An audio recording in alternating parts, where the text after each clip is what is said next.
So where do I go expensive over there? And then I'll go wrong. We're going to talk about work involving CMCs, right? Mini composites. Yeah.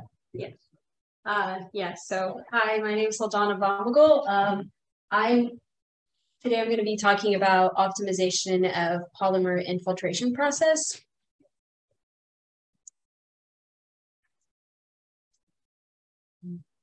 Actually, just real quick, is this the most recent email? Yeah. Okay, awesome. I just want to make sure. Okay, sorry about that. So an agenda. So I'm going to be talking a little bit about background about CMCs. Previous work I had with working with CMCs, sample fabrication process, the parameters that I changed in order to improve the system, and then also a little bit about my on-site experience at the University of Colorado Boulder this summer. And then leave some time at the end for some questions. So background about CMCs, they've been proposed over 30 years ago, but their application has only grown from there.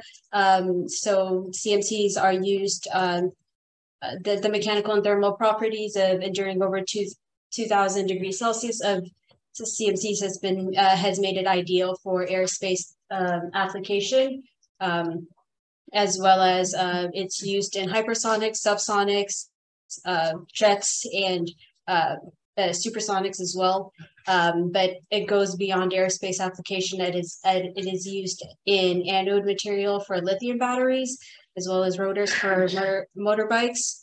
And then what makes CMCs a bit different than other metals is that it has a consistent strength profile over high temperatures. In my previous work, I've done some polymer infiltration process, and then created fiber composites, and then tested them using tensile testing methods to see and analyze the flexural strength. The polymer infiltration process that I used was putting the fibers on a hot plate to cross-link on a 50 degrees Celsius hot plate, and then putting it in a material equipment processor, as you can see there in this picture, and then have it paralyzed for a few hours, and then tinker with the number of cycles in order to increase the flexural strength.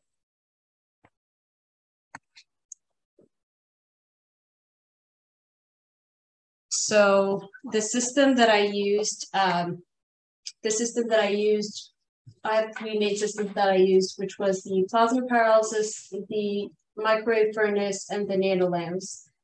So for the plasma pyrolysis, it utilizes argon enclosed microwave in order to have a fast pyrolysis process. For the microwave furnace, the inside is filled with silicon carbide, and Spencer will probably the PhD student that I worked under will kind of go over the science behind that as well.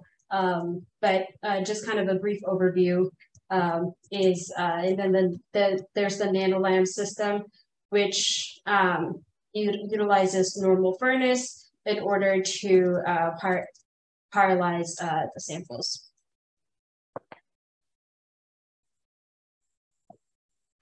Sample fabrication for the plasma pyrolysis is very simple. We cut silicon carbide or carbon fibers, whichever one we're working with at the moment, to 2 to 4 centimeters, drop 2 to 3 drops of standard matrix precursor, and then we place the fiber inside a borosilicate glass, and then put in the microwave, and then start and stop every 5 seconds until pyrolysis has undergone for the samples for each cycle. For the furnace process, we have the same similar steps for the beginning. Cut fibers, add precursor, and then we preheat the microwave furnace for 8 minutes. Then place the sample inside of the microwave, inside of the furnace, and then place it inside the microwave for 45 to 55 seconds per cycle. So for the sample fabrication of the Nanolamp system, we cut a short piece of fiber and then place it on the arm of the Nanolamp system, and then activate a syringe software on the computer, and so that we can adjust how much precursor we want on our sample, and then edit the lab view code, which could change the number of cycles or the amount of precursor we want on our sample as well, and then have it run.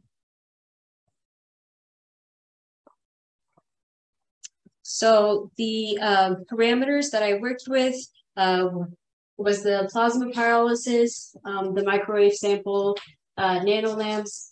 For the materials, I was able to change the carbon fiber and the silicon carbide, and then I also tinkered with the percent SMP10 and then the number of cycles as well.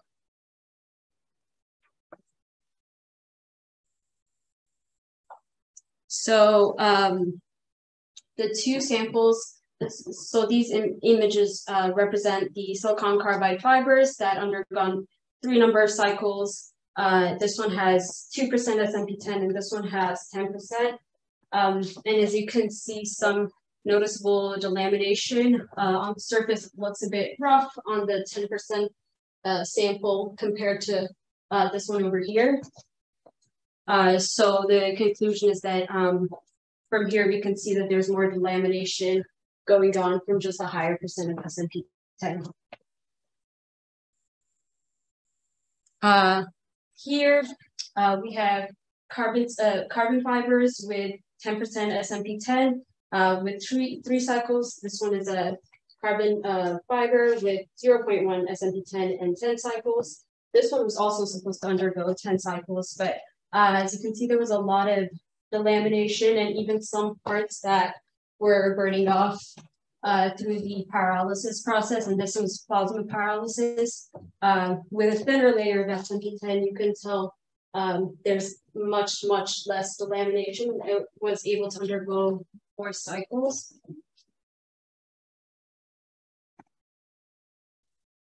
And then it leads me to this. Those 2 pictures that you saw earlier were the SEM pictures. These are CT scans, which kind of helps us see inside the sample.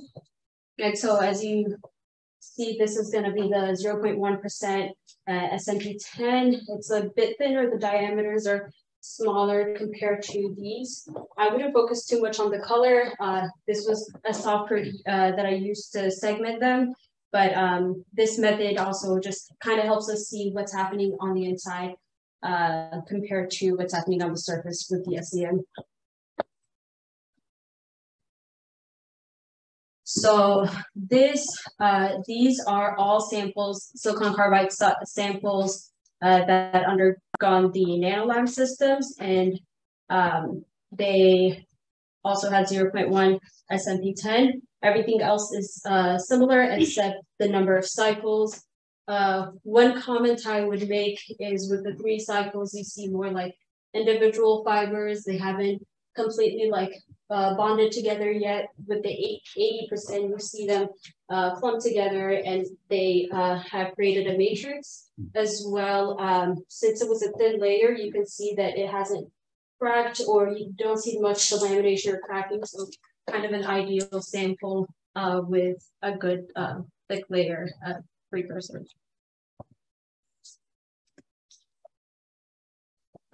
So these are 3 samples that silicon carbide fibers, 0.1 SMP10, and 3 cycles that different systems use, like the plasma pyrolysis, microwave pyrolysis, and the nanolamps. All these samples kind of show that they have comparable results. So it also kind of goes down to comparing how long it takes. For example, plasma pyrolysis doesn't take as long since it's fast pyrolysis, where nanolamps is really easy to use because it's hands off, so you can do multiple cycles without interfering in between. And then the microwave pyrolysis also does a good job with a high number of cycles as well.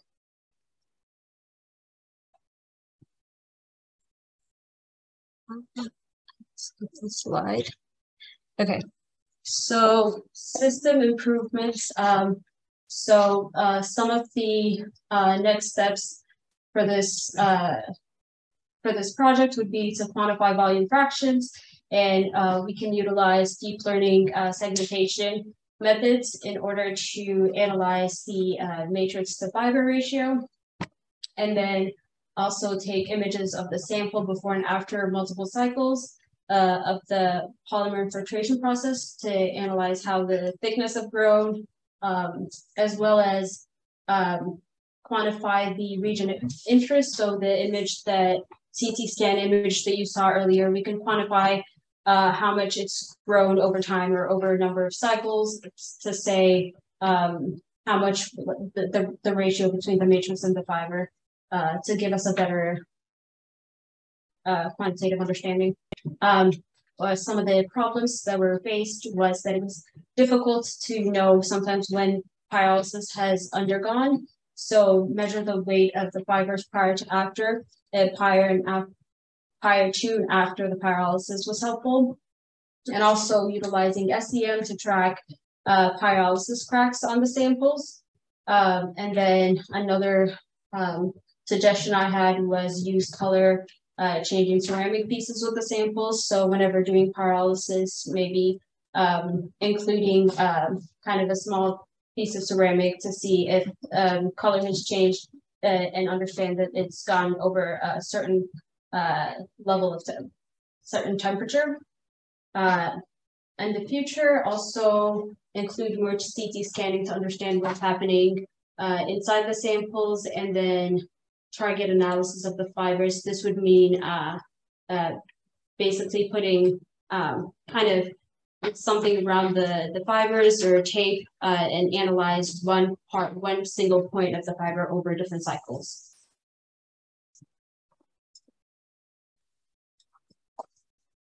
So this summer I was at the University of Colorado Boulder, very beautiful area. I also got to work hands-on with the CT scanner and the SEM. As you can see in the top picture, that was a picture taken in the aerospace department in front of the future pilot sign.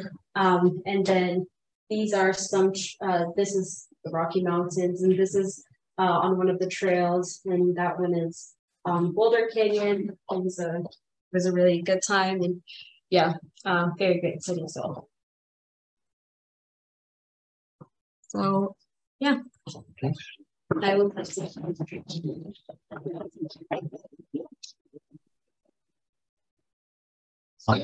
Well spent.